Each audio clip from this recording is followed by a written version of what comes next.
Bonjour, avec cette dernière vidéo, nous allons essayer de terminer ce chapitre. On a déjà parlé des fonctions cosinus hyperbolique, sinus hyperbolique et la fonction tangente hyperbolique, et on a donné quelques propriétés algébriques. Maintenant, grâce à cette propriété, je peux calculer par exemple les limites en l'infini de la fonction de h, parce que c'est une fonction de définition r. Par exemple, les limites en plus l'infini, donc la limite ici c'est moins l'infini, donc les limites c'est 0, la limite de ça c'est 0, donc la limite c'est 1. Donc la limite en plus l'infini de th, la limite en plus l'infini de th de x, elle est égale à 1 en plus l'infini. Si je veux calculer la limite en moins l'infini, ici ce 2x ça tombe vers moins l'infini, donc celui-là ça tombe vers 0, vers 0 ça tombe vers moins 1. Donc les limites quand x tend vers moins l'infini de th de x, elle est égale à moins 1, alors que cette limite reste maintenant à calculer les dérivées de ces fonctions. Pour la fonction ch et sh, j'ai déjà dit que ch est pair et la fonction sh est impaire, donc il suffit d'étudier de même la fonction th est impaire, d'étudier ces trois fonctions et de représenter leur graphique sur la partie positive, ça veut dire c'est 0 plus l'infini, et de terminer par symétrie. Ces les courbes de ces deux fonctions sont symétriques et sont impaires par rapport à l'origine du repère, alors que celles-ci son graphe, sa courbe représentative est symétrique par rapport à l'axe des origines. Donc, il suffit donc de calculer la limite en plus l'infini de ch de x et la limite en x tend vers plus l'infini de sh de x. Déjà, la technique que nous allons utiliser ici, je peux l'utiliser là. ch de x en factorisant par l'exponentielle de x, j'obtiens la chose suivante. 1 plus exponentielle de moins 2x sur 2, comme ça par exemple. Donc la limite en plus l'infini de ça, donc ça tend vers moins l'infini, donc c'est 0, donc c'est 1. La limite en plus l'infini de ça, c'est plus l'infini. Donc la limite de ch de x en plus l'infini, c'est plus l'infini. Maintenant, la limite en plus l'infini égale à plus l'infini, ça ne suffit pas, donc il fallait, étudier la branche infinie, à savoir calculer la limite de ça, c'est h de x sur x. Donc c'est exactement e de x sur 2x en facteur de 1 plus e de moins 2x. La limite de ça c'est 1 et la limite de ça c'est la limite exponentielle de x sur x en plus l'infini, c'est plus l'infini. Donc la courbe de la fonction c'est h à une branche parabolique de direction l'axe des ordonnées au voisinage de plus l'infini. Maintenant, en ce qui concerne la fonction sh, on va faire la même chose. La limite en plus l'infini de e de x moins e de moins x sur 2, c'est la limite de sh de x. De même, je vais factoriser par exponentielle de x sur 2 pour obtenir la chose suivante. 1 moins exponentielle de moins 2x. Et la limite en plus l'infini cette fois-ci de cette fonction, la limite de ça, on a déjà calculé, c'est 1, et donc la limite c'est plus l'infini.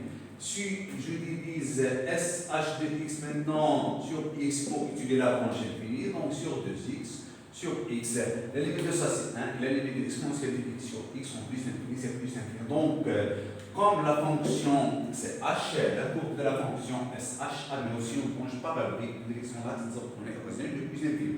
La fonction th, donc, elle a donné deux asymptotes, puisque au voisinage de plus l'infini sont horizontales.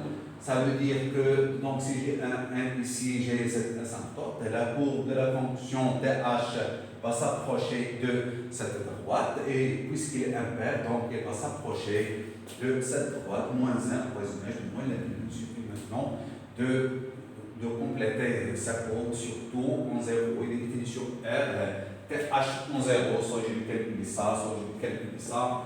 sh de 0, c'est ça, c'est exponentielle, sh c'est exponentielle de 0 moins exponentielle de moins 0, c'est donc c'est 1 moins 1 sur 0, donc c'est th de 0, elle est égale à 0, puis il fallait calculer l'équation de la tangente, c'est y égale à th prime en 0, facteur de x plus th de 0, donc il suffit de calculer th prime, je vais les calculer dans la figure suivante, mais essayez de faire le calcul ici, quel que soit x appartenant à R, TH de x, soit je vais appliquer ça, soit je vais appliquer ça, soit je vais appliquer ça. Donc c'est SH prime en x multiplié par CH de x et moins un SH de SH de x fois CH prime de x sur CH de x le tout au carré. Donc, pour la fonction tangente.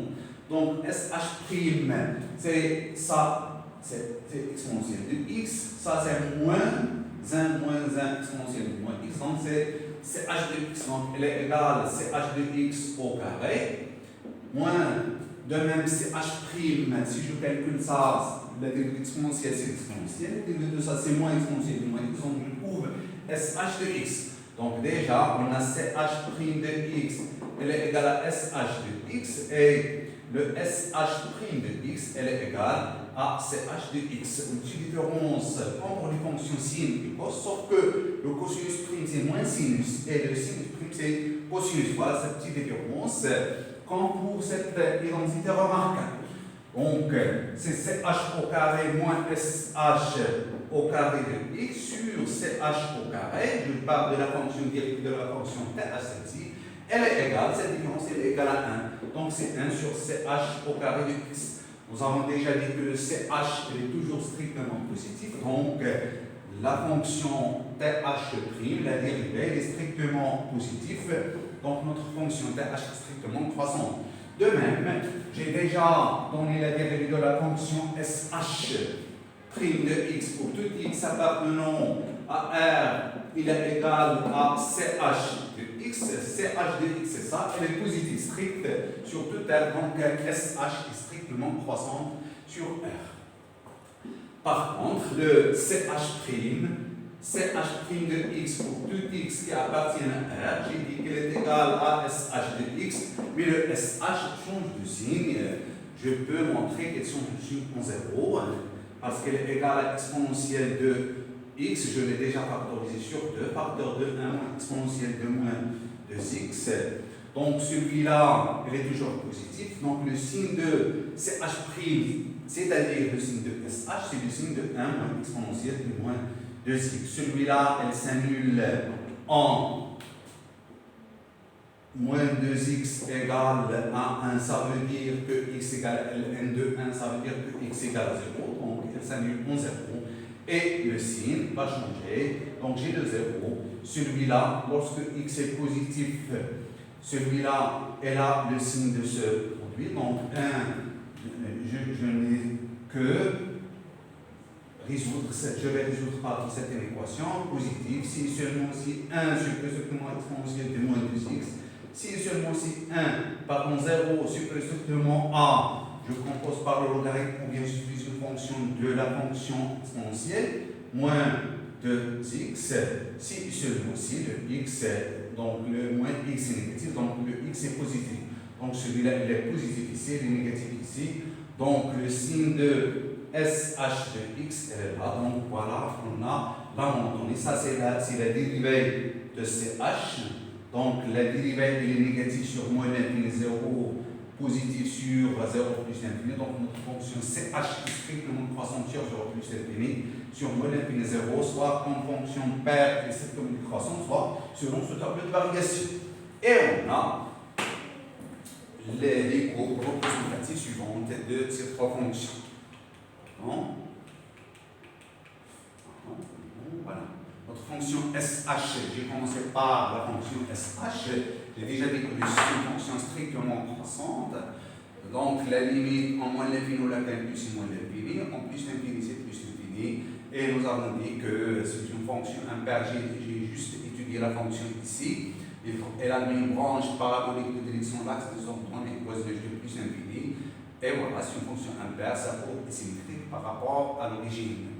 Je peux même parler de la tangente ici, en 0, je ne vais pas tracer ici. La tangente en 0, elle est égale à sh' en 0 multiplié par x, parce que plus sh de 0, c'est 0. C'est ch en 0 de 0 fois x, et le ch de 0, j'ai déjà dit qu'il est égal à 1, donc voilà. Donc cette courbe a pour tangente la première bisectrice, bien sûr. J'ai le 1 et j'ai le cours. Donc voilà cette première bisectrice. Et voilà, on remarque déjà qu'on fonctionne ici, dans 0 plus l'infini, pardon, elle est convexe. Donc sa courbe est au-dessus de sa tangente 0. Et ici, elle est concave. Donc la courbe est au-dessus de la tangente au point d'abscisse 0. Et voilà, et on remarque déjà d'après, soit sur le tableau de variation, soit d'après cette courbe, que la fonction SH elle est strictement positive, c'est 0 plus l'infini. Donc, ce qui explique ce que nous avons déjà trouvé. Quant à la fonction SH', c'est ça, le SH, donc c'est une fonction bête, ça ressemble à x au carré, sauf le x au carré ici, l'image de 0 c'est 0, alors que l'image de 0 par CH est 1. Donc, voilà, j'ai déjà dit que donc on se pointe même, mais là, il nous manque une tangente. La tangente, ou bien l'équation de la tangente, on se pointe 0, 1, c'est y, elle est égale à CH' en 0 multiplié par i, c'est plus CH de 0 qui est égal à 1, CH de 0, mais le CH', c'est SH, le SH en 0 c'est 0, donc elle est égale à CH en 0 qui est égal à 1. Donc j'ai ici, puisque la dérivée s'annule, j'ai ici une tangente horizontale d'équation qui est égale à 1. Voilà, je peux même, donc voilà, il manque cette tangente au point d'abscisse 0 et donc on est 1. Voilà, donc il ressemble en quelque sorte à la courbe de la fonction x carré plus 1, mais ce n'est pas la courbe de x carré plus 1. Maintenant, on passe à la dernière fonction, c'est la fonction TH. Voilà, la fonction TH, sa courbe ressemble à la fonction arctangente, sauf que l'arctangente, elle est inférieure strictement à pi sur 2, et supérieure strictement à pi sur 2. Elle admet deux asymptotes horizontales, y égale à pi sur 2, y égale à moins pi sur 2, voisin plus l'infini, moins l'infini, respectivement. Celle-ci, la limite en plus l'infini c'est 1, moins l'infini c'est 1, donc elle admet cette courbe, elle montre ici la tangente en 0. Je peux la calculer, bien l'écrire, je vais trouver y égale à th' en 0, multiplié par x moins 0, plus h de 0 égale à 0. Mais le th' en 0, c'est 1 sur ch au carré en 0, multiplié par x, et ch de 0, c'est 1, donc elle est égale à x. Donc l'équation de la tangente, c'est exactement y égale à x, ça veut dire la première bisectrice. Voilà, la courbe ici est au-dessous de la tangente, et ici elle est au-dessus de la tangente, elle est convexe ici et concave. Voilà donc les trois courbes de fonction. Donc comme nous avons fait avec les fonctions sinus, cosinus et tangente, on a construit ici les fonctions SH qui jouent le rôle de sinus et la fonction cosinus hyperbolique qui joue le rôle de la fonction cosinus et la tangente hyperbolique qui joue le rôle de la fonction tangente. Et nous avons déjà montré que ces trois fonctions admettent des fonctions réciproques sur définie 2 sur moins 1, et celle-là, elle est définie sur R à valeur de moins pi sur 2, ouvert. La fonction réciproque, nous l'avons notée arc tangente, et celle-là, c'est arc sinus. Celle-là, c'est arc cosinus. De même, nous allons essayer de voir, et d'après ce que nous avons déjà vu, je vais commencer par celle-ci. Cette fonction, elle est strictement croissante de moins l'infini plus l'infini vers cet intervalle, donc elle est continue, donc elle admet une bijection réciproque de moins 1 vers moins l'infini plus l'infini. Eh bien, et la courbe de cette fonction réciproque, je vais la tracer, une symétrique par rapport à la première bisectrice de cette fonction. Donc, la fonction réciproque de la fonction TH s'appelle arc-TH. La fonction arc-TH. Maintenant, pour la fonction, donc la courbe, je peux la tracer déjà, donc j'ai 1 et moins 1, tout ce qui est horizontal devient vertical, donc j'aurai cette asymptote-là, et j'aurai cette asymptote moins 1, donc, ou bien je vais tracer le symétrique de cette, la symétrie de cette courbe par rapport à cette droite, donc symétrie ici par rapport à cette droite de cette partie, par contre, par rapport à cette droite, ce sera ici. Voilà, j'ai une asymptote ici horizontale. Maintenant, la symétrique, ou bien le symétrique de cette partie, ça se trouve ici, et j'ai une asymptote ici, qui est ici, voilà, une asymptote horizontale. Ça ressemble en quelque sorte à la fonction tangente, mais la tangente admet des asymptotes au moins pi sur b, pi sur 2, alors que celle-là admet des asymptotes au moins 1 et 1. Voilà. Si je reviens à la fonction arc sinus par exemple ou bien arc cosinus, je vais revenir à arc sinus parce que c'est une fonction qui ressemble à la fonction th, elle est strictement croissante sur f, donc elle admet, elle est continue aussi, donc elle admet une bijection réciproque. Sa bijection réciproque, ça s'appelle aussi arc, la fonction arc SH, pardon, et se note comme ça, arc SH. Donc il est défini L de R vers R. Sa courbe représentative, comme pour l'autre, elle est symétrique par rapport à cette droite qui est tangente au point 0 à cette courbe. Donc elle admet ici une branche parabolique de direction l'axe des ordonnées. Donc celle-là, elle va admettre donc, une branche parabolique de direction, pardon. Donc c'est l'axe des abscisses au voisinage de voisinage de plus incliné, alors que celle-là, elle va admettre une branche parabolique de direction l'axe des abscisses au voisinage de moins l'infini. Maintenant, la fonction la fonction CH, elle n'est pas strictement monotone sur son domaine de définition. Je change de monotonique en 0. Donc, si je prends cette valeur, cet intervalle, 0 plus l'infini, notre fonction, la restriction de notre fonction, elle est continue, elle est strictement monotone de 0 plus l'infini vers 1 plus l'infini. Donc, elle admet une bijection réciproque. Sa bijection réciproque, on l'appelle arc CH ou bien arc cosinus hyperbolique. Donc, on la note comme ça. Sa courbe représentative est symétrique de cette courbe par rapport à la première bisectrice. Donc, j'ai ici une tangente horizontale, donc ça serait une tangente verticale ici. Et j'ai cette courbe, c'est à peu près, je trace pardon, la première bisectrice comme ça, et j'ai le symétrique de ce point-ci, pardon, c'est pas ça, le symétrique de ça, c'est ça parce que l'abscisse c'est 0, l'ordonnée c'est 1, donc les ordonnées, ou bien les coordonnées pardon, du point symétrique de celui-là, l'abscisse c'est l'ordonnée c'est l'abscisse. Donc l'abscisse c'est 1 et l'ordonnée c'est 0. Donc c'est ce point, j'ai une tangente comme ça. Donc, et notre courbe, elle a une branche parabolique de direction. L'axe, c'est pas une bonne symétrie là, mais celle-là, c'est une branche parabolique au voisinage de plus l'infini de direction l'axe des ordonnées. Donc l'autre, elle admet une branche parabolique de direction l'axe des abscisses au voisinage de plus l'infini. Voilà, donc c'est ça ce qui est écrit dans le paragraphe précédent. Je vais le lire avec vous avec une vitesse un peu supérieure. Donc voilà. La fonction SH est strictement croissante et continue, donc elle admet sur R, bien sûr, une fonction réciproque notée arc SH qui est continue strictement croissante sur R est définie comme ça pour tout xy dans R au carré. Arc SH de x égale y, si seulement si x égale SH y.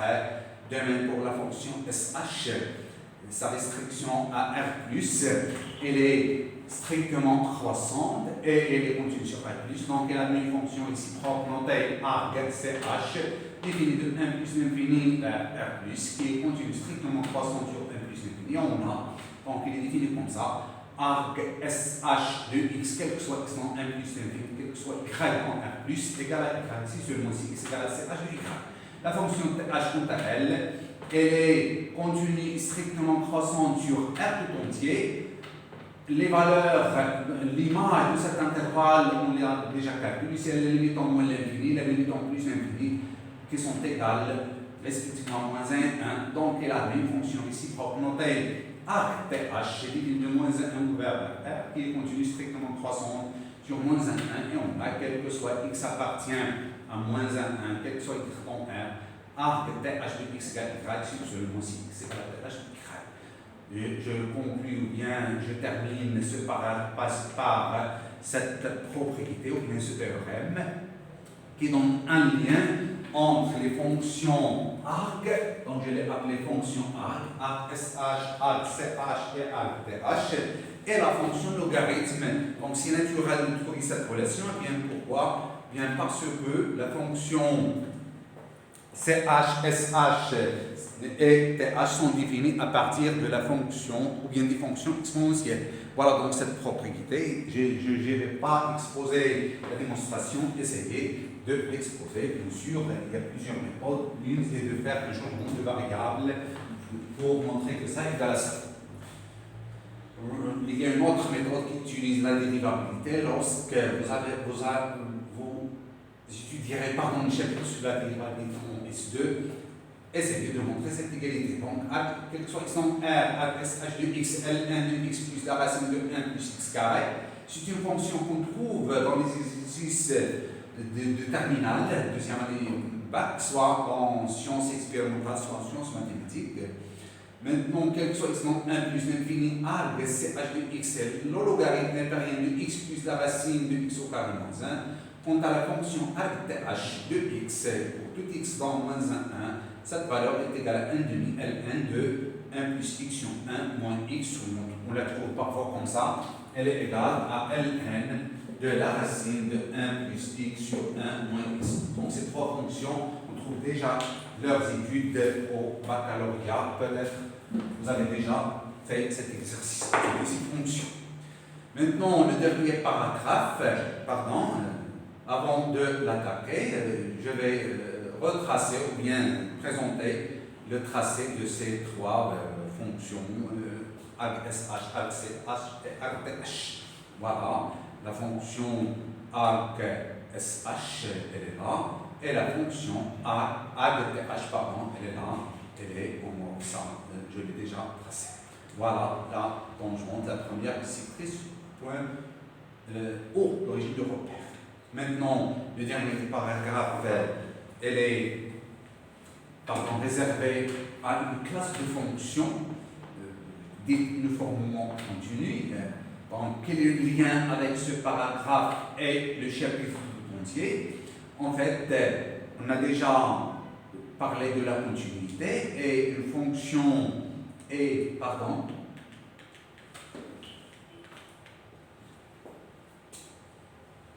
une fonction f, je vais écrire ici, f est continue en un x0 appartient à E, si seulement si, quel que soit y positif, il existe un état positif ou bien un alpha positif, tel que quel que soit x appartenant à E, il y a un voisinage de x0 sur lequel f est défini. Si j'ai la valeur absolue de x moins x0 inférieur strictement à état, alors le f de x moins f de x0 en valeur absolue inférieur strictement à epsilon. J'ai déjà dit que ce état dépend de epsilon, alors en fait, elle dépend de epsilon et de x0. La question qui se pose, est-ce qu'on peut englober tous les éléments de E dans cette situation? Ça veut dire, si je fixe un epsilon quelconque, peut-on trouver un état indépendant de ce x, y, tel que si j'ai un x quelconque, y dans E, tel que la valeur absolue de x moins y inférieure ou égale à état, ou bien inférieure strictement à état, j'aurai la valeur absolue de f de x moins f de y, elle est inférieure strictement à epsilon. Bien ces classes de fonctions, elles existent, donc c'est une classe très forte, ou bien plus puissante que la fonction, ou bien les fonctions continues. Donc on les appelle des fonctions uniformément continues. Donc c'est ça, donc le paragraphe que nous sommes en train de présenter, ou bien que je suis en train de présenter, elle parlera de ces classes de fonctions. Donc on dit que si je prends E, une partie non vide de R, et fait une fonction, f est dite uniformément continue, entre parenthèses, j'utilise cette notation, ou uniformément continue sur E, U continue sur E signifie que, quel que soit epsilon positif, il existe un état positif, donc ce état dépend seulement du epsilon, tel que, quel que soit x exprime, ou bien x, y appartenant au carré, si la valeur absolue de x moins exprime un plus strictement état, alors la valeur absolue de f de x moins f de x prime un plus strictement epsilon. Tu te remarques que si f est une fonction continue sur E, alors pour toute suite xn, yn d'éléments de E, tel que xn moins yn tend vers 0, la suite f de xn moins f de yn tend vers 0. Pourquoi cette propriété ressemble ou bien joue le rôle de la propriété séquentielle de la continuité? Nous avons déjà dit que si f est continu ou bien f est continu en x0, si et seulement si, quelle que soit la suite xn qui tend vers x0, bien sûr à valeur dans E, la suite f de xn, elle tend vers f de x0. Ça veut dire que f de xn moins f de x0, ça tend vers 0. Bien sûr, xn tend vers x0, ça veut dire que la suite xn moins la suite constante x0, ça tend vers 0. Donc voilà, c'est une petite généralisation, bien l'analogue de cette propriété. Donc la définition généralise la notion de continuité. Donc cette propriété, cette remarque, généralise en quelque sorte la définition séquentielle, bien la caractérisation séquentielle de la continuité. Maintenant, c'est une caractérisation, sauf qu'on a ici un alors, il n'y a pas si, seulement si. Si f, je vais la relire, si f est uniformément continu sur E, alors pour toute suite xn, y, un élément de E tel que la différence tend vers 0, la suite formée par les différences des images tend aussi vers 0. La deuxième remarque, si f est uniformément continu sur E, alors f est continu sur E. Mais la réciproque est fausse en général. La fonction x, j'associe x carré, est continue sur R, mais n'est pas uniformément continue sur R. On va donner d'autres exemples dans les CVD et surtout dans l'exercice 5. Donc je vais démontrer ces deux résultats. Pardon. Donc soit xn, donc on suppose que notre fonction est uniformément continue sur E, et on va prendre de suite xn, yn, tels que leur différence tend vers 0, montrant que cette différence tend vers 0. Donc pour montrer ça, je vais utiliser la définition. Soit epsilon strictement positif, elle va exister un état strictement positif, tel que, quel que soit x exprime dans E, là, si la valeur absolue de x exprime un état, alors la valeur absolue des images de x exprime par f est inférieure de la différence, inférieure epsilon. Comme cette technique, nous l'avons reproduit dans beaucoup de situations, pour ce état-là qui existe, je vais utiliser le fait que xn moins y1 tend vers 0. Donc, il va exister un 0 appartient à n, tel que, quel que soit n appartenant à n, si n supérieur ou égal à n0, alors la valeur absolue de xn moins y1 est plus strictement état, parce que notre suite xn moins y1 tend vers 0. Donc, si je prends un n quelconque dans n, qui vérifie n supérieur ou égal à n0, alors on a ça. On a cette différence, on va la absolue tend vers 0. Mais si j'ai cette différence tend vers 0, un plus strictement état, pardon, alors la valeur absolue de f de x moins f de x prime est plus strictement epsilon, à condition que ces deux éléments soient dans E. Le xn et le yn sont deux éléments de E parce que les deux suites xn et yn sont à valeur dans E. Donc, si la valeur absolue de xn moins yn est plus strictement état, alors la valeur absolue de f de xn moins f de yn est plus strictement epsilon. En définitive, tout ce qu'on a montré, quel que soit epsilon positif, il existe un n0 qui appartient à n, tel que, quel que soit n appartenant à n, si n supérieur ou égal à n0, alors on a ça. Ça veut dire que notre suite f de xn, f de xn moins f de yn, cette suite, elle tend vers 0. Quand n, bien sûr, tend vers plus élevé. Pour la deuxième remarque, dans la définition de la continuité uniforme, je l'ai déjà dit, le état dépend de epsilon seulement. Par contre, dans la définition de la continuité en un point, x0 appartient à E, le état dépend de epsilon et de x0 en général. Pour le contre-exemple, considérons maintenant les deux suites xn égale à n, yn est égal à n plus 1 sur n plus 1. Alors, pour tout n appartenant à n, on a xn moins yn, c'est moins 1 sur n plus 1, et f de xn moins yn égale à n au carré moins ça au carré. Après calcul, on obtient ça, c'est n au carré moins n au carré, plus 2n sur ça. Donc, après simplification, donc il y a un terme ici que j'arrive pas à le voir. Donc, c'est n carré moins n au carré, c'est 0. Il me reste moins 2n sur n plus 1 et plus 1 sur n plus 1, le tout au carré.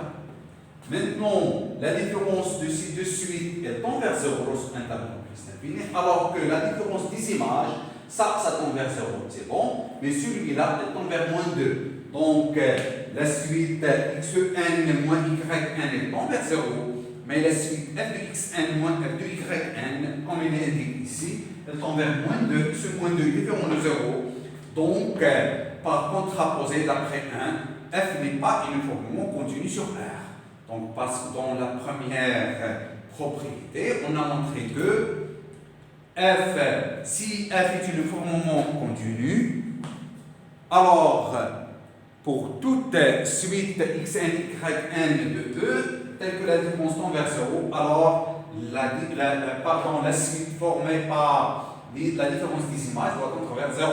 Maintenant, on vient de construire ici deux suites, telles que la différence tend vers 0, leur différence, mais la différence des images, la suite formée par les différences des images ne tend pas vers 0.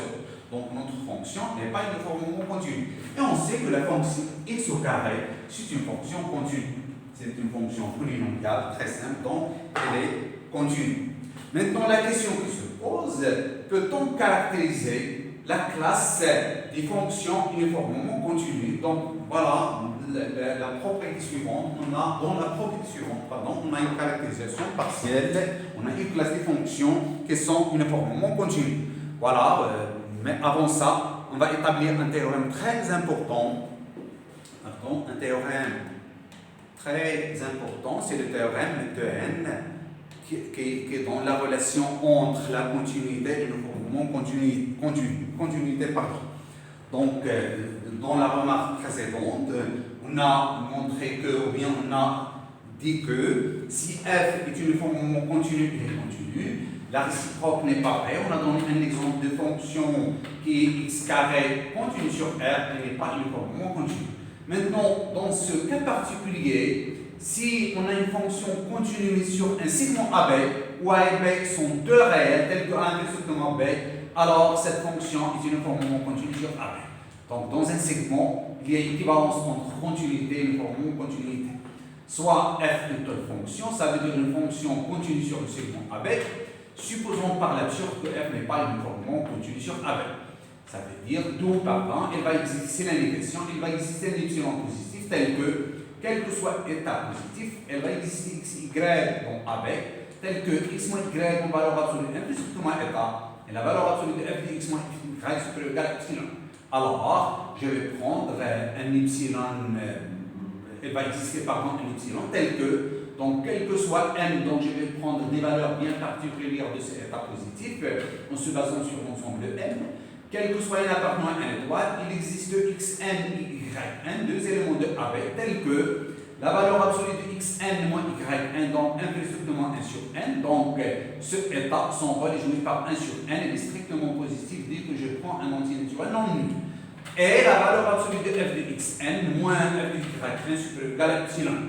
Voilà, cette technique, nous l'avons déjà utilisée. La suite xn et la suite yn sont toutes les deux, leurs valeurs sont dans AB, donc elles sont bornées. Les deux suites, elles sont là. Les termes de la suite, ils sont dans AB, donc elles sont bornées. Donc la suite xn est bornée de selon le théorème de Bolzano-Weierstrass. Elle admet une valeur d'adhérence x appartient à AB. Ça veut dire elle va exister une suite, il existe une suite xnk avec k supérieur égal à 1 de la suite xn qui converge vers x. Et comme quel que soit k appartient à n étoile, je vais revenir ici, x nk moins y nk 1 plus strictement 1 sur nk, et le 1 sur nk inférieur ou égal à 1 sur k parce que le nk, c'est exactement le pi de k. Dans les démonstrations précédentes, dans le chapitre sur les fonctions, nous l'avons montré pi de k, et on sait que le pi de k supérieur ou égal à k, le k étant supérieur ou égal à 1, donc 1 sur pi de k, ça veut dire 1 sur nk, elle est inférieure ou égale à 1 sur k. Voilà, donc cette technique, nous l'avons déjà utilisée. Donc, la suite est, f de x nk moins f de y nk en valeur. Là, j'applique ça, elle est supérieure ou égale à y. Alors, cette suite x nk moins y nk, puisque ce terme, cette suite 1 sur k tend vers 0 lorsque k tend vers l'infini, donc lorsque k tend vers l'infini, cette suite tend vers 0. Et par ailleurs, pardon, quel que soit k appartenant à une étoile, le y nk est égal à x nk plus y nk moins x nk, d'où y nk est aussi convergente vers x. Pourquoi? Parce que cette suite, ça converge vers 0, celle-là, ça converge vers x, là voilà, x nk qui converge vers x, donc celle-là converge vers 0, celle-là vers x, donc la somme, ça converge vers x. Donc la suite y nk, pardon, ça converge aussi vers x. La fonction f étant continue sur AB, elle est donc continue en x. D'où, selon le terme de la continuité séquentielle, les deux suites f de x nk et f de y nk convergent vers f de x. D'où la limite quand k tend vers l'infini de cette figure, c'est tend vers 0, parce que c'est du suite on a la même limite. Ce qui est bien sûr en contradiction avec l'étoile, parce que le f de x nk moins f de y nk est supérieur ou égal à y. Donc, f est uniformément continu. C'est ça ce qui est écrit ici. On a supposé que f n'est pas uniformément continu. On a abouti à une contradiction. Donc, ce que nous avons supposé est faux. Ça veut dire que notre fonction est uniformément continue. Maintenant, je vais donner une réponse à la question que j'ai déjà posée. Je vais donner une classe de fonctions qui sont uniformément continues. Bien, c'est la classe qu'on appelle les fonctions lipschitziennes. Donc, voilà la définition. F est une fonction définie de E vers R, une fonction numérique définie sur un intervalle de nombre I. F est lipschitzienne sur I, si seulement si il existe un cas appartenant à 0 plus l'infini, tel que pour tout x, y dans I, la valeur absolue de f de x moins f de y est inférieure ou égale à k fois x moins y. K, elle est positive ici. X moins y, la valeur absolue du nombre k, celui-là, ça s'appelle le rapport de f. Des exemples de telles fonctions, toute fonction constante sur un intervalle et lipschitzienne de rapport 0, dire qu'une fonction est constante, ça veut dire que f de x elle est égale à une constante, bien une constante par c, quel que soit x appartenant à i. Donc si je prends un f de x, bien un x et son image, je le retranche de y, donc ça c'est 0. Donc quel que soit x dans y dans 2, quel que soit la définition est vérifiée parce que ce terme est toujours égal à 0. Ça veut dire qu'il est inférieur strictement à n'importe quel epsilon, indépendamment même de ce x et de y. Le deuxième exemple, c'est la fonction qui est associée à la racine de x et lipschitzienne sur 1 plus l'infini, le rapport 1 demi. Eh bien, pourquoi? Eh bien, parce que si je prends x, y supérieur ou égal à 1, le y et le x supérieur ou égal à 1, alors le f de x moins f de y en valeur absolue, elle est égale à la racine de x moins la racine de y, elle est égale à x moins y sur la racine de x plus la racine de y en valeur absolue ici. Donc, or, le x est supérieur ou égal à 1, donc la racine de x supérieur ou égal à 1 et la racine de y supérieure ou égal à 1. Si je passe à l'inverse, donc si je somme la racine de x plus la racine de y, il est supérieur ou égal à 2. En passant à l'inverse cette fois-ci, c'est 1 sur la racine de x plus la racine de y, elle est inférieure ou égale à 1 demi. Donc celui-là, il est inférieur ou égal à 1 demi fois x moins y, notre fonction lipschitzienne de rapport 1 demi. Sur 1 plus 1 demi, bien sûr. Quant à la fonction x au carré, elle n'est pas lipschitzienne sur k. Maintenant, essayez de faire sur R, pardon, elle n'est pas lipschitzienne sur R, essayez de faire la preuve à cette affirmation. Donc le dernier théorème, ou bien le théorème que j'ai déjà dit, ou bien toute fonction numérique lipschitzienne sur un intervalle I est uniformément continu. Ça veut dire si j'ai une fonction lipschitzienne sur un intervalle I de rapport K, alors cette fonction est uniformément continue. Voilà, on a une classe de fonctions uniformément continue. Voilà donc une autre démonstration de cette assertion, parce que si cette fonction était lipschitzienne, elle sera uniformément continue. Or, on a montré qu'elle n'est pas uniformément continue sur R. Donc, essayons de montrer ce résultat. C'est simple, la démonstration. Donc, soit f une fonction numérique lipschitzienne de rapport k sur un intervalle i, soit epsilon positif. Alors, première chose, c'est k égale à 0. Alors, pour tout x, y donc i au carré, f de x moins f de y influe moins epsilon. Pourquoi? Parce que f de x moins f de y égale à 0. D'après la définition du fait que f est lipschitzienne de rapport k.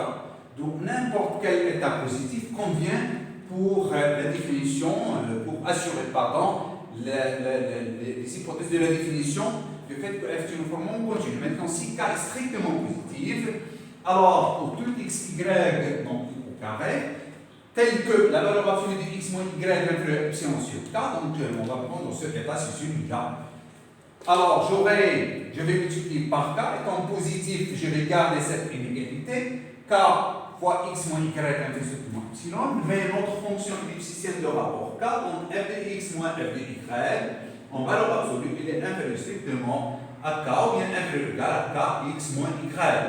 Donc, k fois x moins y, elle est inférieure strictement à epsilon, donc f de x moins y, en valeur absolue, strictement à epsilon. Alors, en conclusion, quel que soit epsilon positif, il existe un état positif tel que quel que soit x, y, donc i au carré. Si x moins y inférieur à état, alors f de x moins f de y inférieur strictement à epsilon.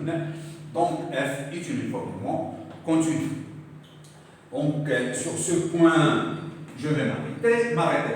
Ce chapitre est terminé. Notre cours aussi est terminé. Je vais rencontrer, Inch'Allah, avec le groupe pédagogique dans l'examen, essayer de se préparer bien, essayer de relire ce cours, essayer de faire les séries de TT, donc les solutions que nous avons déposées à la plateforme, essayer de les relire, de les refaire. Donc jusqu'à ce temps, je bien à vous et je vous souhaite bonne chance et bon succès. Wassalamu alaikum.